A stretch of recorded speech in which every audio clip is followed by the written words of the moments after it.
Hello everyone, आज discuss करते हैं फॉरेन एक्सचेंज। फॉरेन एक्सचेंज क्या होता है?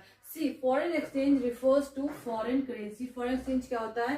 फॉरेन एक्सचेंज जितनी भी फॉरेन करेंसीज होती है, हमारी करेंसी के अलावा जितनी भी फॉरेन करेंसीज होती हैं, उन्हें हम क्या कहते हैं? फॉरेन करेंसी कहते हैं या फिर फॉरेन एक्सचेंज कहते हैं। For example, US dollar, pound sterling, Japanese yen and Chinese renminbi. तो ये सारी हमारे लिए क्या है? US dollar, pound sterling, Japanese yen या चाइनीज रेनमिनबी क्या है? ये वहां की करेंसी है और हमारे लिए क्या है? ये फॉरेन करेंसी है या फिर फॉरेन एक्सचेंज है। Right now, talking about foreign exchange rate. What is foreign exchange rate? Foreign exchange rate क्या होता है? तो the rate with which foreign currency और any currency is converted into another currency is known as foreign exchange rate. जिस rate पर हम एक currency को दूसरी करेंसी से कन्वर्ट करते हैं, उस रेट को हम कहते हैं फॉरेन एक्सचेंज रेट।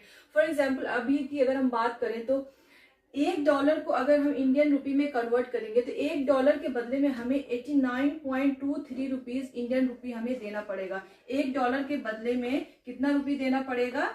89.23, यानी $1 इज इक्वल टू 89.23 रुपीज। तो ये हमें ये भी दिखाता है कि हमारी इंडियन रुपी की वैल्यू कितनी ज्यादा डेप्रिशिएट हो गई, इंडियन रुपी की वैल्यू पहले के कंपैरिजन में कितनी ज्यादा कम हो गई है। तो वो रेट, जिस रेट पर हम एक करेंसी को दूसरी करेंसी में कन्वर्ट करते हैं, उसे कहते हैं foreign exchange rate. Now talking about foreign exchange market. Foreign exchange market क्या होता है? So the market in which foreign currencies are converted, traded और exchange is known as the foreign exchange market. वो मार्केट जहां पर currencies को एक दूसरी करेंसी में कन्वर्ट किया जाता है, करेंसीज का ट्रेड किया जाता है, यानी कि हम करेंसी को बाय कर रहे हैं, सेल कर रहे हैं या फिर उसका एक्सचेंज कर रहे हैं, तो उस मार्केट को हम कहते हैं foreign exchange market. So that's all for today. I hope you like this class. So if you find this information helpful, please do like, share and subscribe my channel. Thank you very much.